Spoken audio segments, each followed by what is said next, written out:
A Sacramento mom is reunited with her son, but just for 1 hour. Anna Nikolaev reached out to us after police went into her home last night. They were there with CPS. Anna says this whole thing started with a trip to the hospital and her need for a second opinion on her baby boy's condition. And joining us tonight in studio are Alex and Anna Nikolaev, and we will talk to them about their struggle to see their baby in a moment. But first, let's get everyone up to speed. The couple took their son to Sutter Memorial Hospital because of flu-like symptoms. Oh, but they didn't like the treatment that their 5-month-old was getting, and so they took him to a different hospital. And that's where this case takes a very heartbreaking turn. News 10's Simni Chuen tells us how this family was ripped apart. I love you. For this 1 hour, Anna Nikolaev wished time stood still. The smile, it's everything for me, you know, like I was so happy to see him. But she doesn't know when she'll be able to see her 5-month-old baby boy, Sammy, again. You don't even have the right to break in my door. Police and CPS came into her home Wednesday. And he needs ongoing medical attention, and we've been instructed to put him in protective custody. According to Anna, a CPS social worker told her Sammy was removed because of severe neglect. It's a charge that baffles both Anna and her husband. It seems like parents have no right whatsoever. Sammy suffers from a heart murmur and had been regularly seeing a doctor at Sutter for treatment. 2 weeks ago, Anna brought Sammy in for treatment of flu symptoms, and doctors admitted him to the pediatric ICU.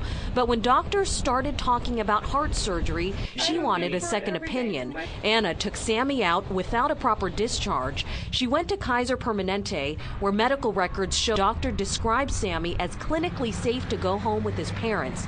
The doctor added, "I do not have concern for the safety of the child at home with his parents." So I'm gonna grab your baby and don't resist and don't fight me, okay? We reached out to CPS. They say they can't specifically comment on this case because of privacy law, but we wanted to know what the rules are and what rights parents have.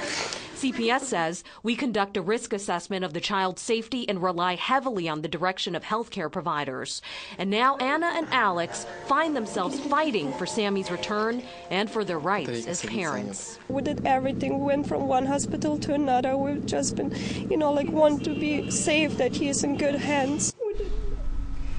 We contacted Sutter Memorial to get their side of the story, and they told us because the case was in the hands of law enforcement and CPS, we would have to get any information from them. Again, CPS cited privacy issues, and law enforcement referred us to CPS. Here with us tonight in studio, Alex and Anna Nikolaev and their attorney, Joe Weinberger. Joe, this is amazing. We just heard in that story that CPS relies on the advice of healthcare providers.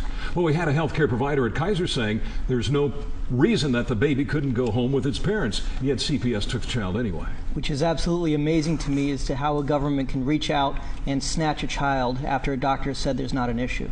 There's got to be in this country, I mean, a very good reason and a lot of consideration before cops and CPS show up without a warrant, go into your house and take your baby. Was that done here? It wasn't. They're allowed to do that when there are emergency situations. But as we've seen, there is no emergency situation in this case. A doctor said the baby is doing well, and the parents are good parents, and they're taking care of it, and they understand what needs to be done, and they're doing that. And police showed up at the second hospital, right? You took the baby from Kaiser, or from Sutter to Kaiser, and police showed up at Kaiser to see the baby and to talk to you. Right, both. that's what I did, and everything was fine, you know, like they saw the baby, he was smiling, he was talking, you know, like, and they said, okay, you're good to go, you know, like, and they left. And then you left with the baby, right? But then they came to your house 24 hours later with CPS, and suddenly they want that baby. Yes. So what happened in between? I don't even know. I cannot even explain what happened. It's like I was scared to death. They knocked on the door. They, you know, like I just thought they're just gonna smash us on the floor, you know, take my baby away and just leave. And I have no idea. I don't even know what happened up there. It was just like seconds, you know, like fast. Alex, you said that this made you feel like you were living in a country where you lived before, where you feared these kind of things. You didn't have the freedoms that we had here. Yeah, like under communist regime. What were you feeling when they came to your house? And I know you showed me photos of your bruises. You got roughed up a little bit, and Anna, you must have been frightened, not even knowing who was taking your baby and where they were going to take it. I didn't know. I just saw how they smashed Alex, and I put this camera on it because I thought, you know, like if they're just going to enter my house, you know, like they're just going to smash me on the floor with my baby and everything. And I just wanted to have it proof that we didn't do anything wrong, you know. We loved our son. We did everything to protect him. So the baby now is in the hospital. hospital.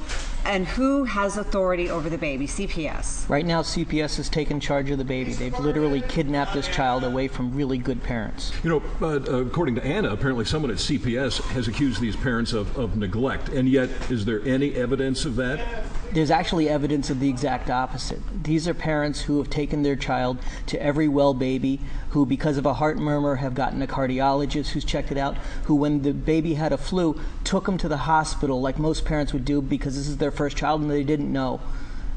And they fully expected to be taken care of and treated with respect, not to be trampled on and bullied by the system. Anna, why did you take the baby from Sutter to Kaiser? Why did you decide? I was not feeling safe with my baby up there. We did had 2 mistakes up there at the hospital already, you know, like, and they've been raising the voice on us, you know, like, and I was done by a point saying, you know, like, I need the safety for my baby. I want to make sure that, you know, like, those people are walking to my baby and giving the right medication, giving the right treatment to my baby, you know, like, not just pushing us around, you know, and pressing us to do the surgery right away, you know. Joe, if the parents made one mistake, was it taking the baby out of Sutter? And it does have a heart murmur, but it's not an immediate condition. Surgery is not required right away. Was the mistake taking the baby out of Sutter, going to Kaiser, but not getting Sutter's permission, not telling them what they were going to do with the baby and where they were going? It was probably not checking in and saying this is what we're doing, but at the same instance, they went directly from Sutter to Kaiser. So it's not like they took him out and denied him medication or treatment. They took him to another doctor because they didn't like the opinion and they didn't like the care that they were getting from the first doctor. And if CPS is saying they rely heavily on healthcare providers' opinions, then there seems to be no case for them to take the baby. The reports from the Kaiser doctor are clear. The baby is healthy, the baby is happy, the baby is thriving with the parents are educated, they're concerned about the child's welfare, and they're providing good care. So what happens now? Yeah. Well, hopefully we will speak to the CPS person tomorrow and they will see the light of day and they will return this child to the parents. If not, there's a hearing Monday morning and we'll see what the judge has to say. Well, obviously a lot of emotional damage has been done in the meantime. No matter I can't imagine a child being ripped from my arms. No, you know, Anna knows what that feels like, and we've been I just shedding have to tears go here through tonight. 9 hours again to, you know, wait till 8 o'clock to see, you know, what's gonna go on, you know, like at 8 o'clock, make the first call and see. I just don't know how I'm gonna do this night through again without my baby. All right, we're staying on it. We're staying on it. We appreciate Thank you very it. much for coming in. We Thank do you. appreciate it. Thanks. All right, well, for much more on the situation, go to our website at news10.net. You can read the background, see the reports. You can join the conversation as well on our Facebook page. Weigh in with any opinions. We have yet to hear from someone who was involved in social work. If you were, you can maybe weigh in with your opinion. We've posted the story, and after just 30 minutes, more than 60 people shared their thoughts tonight. We're getting a lot of reaction. We want to hear from you.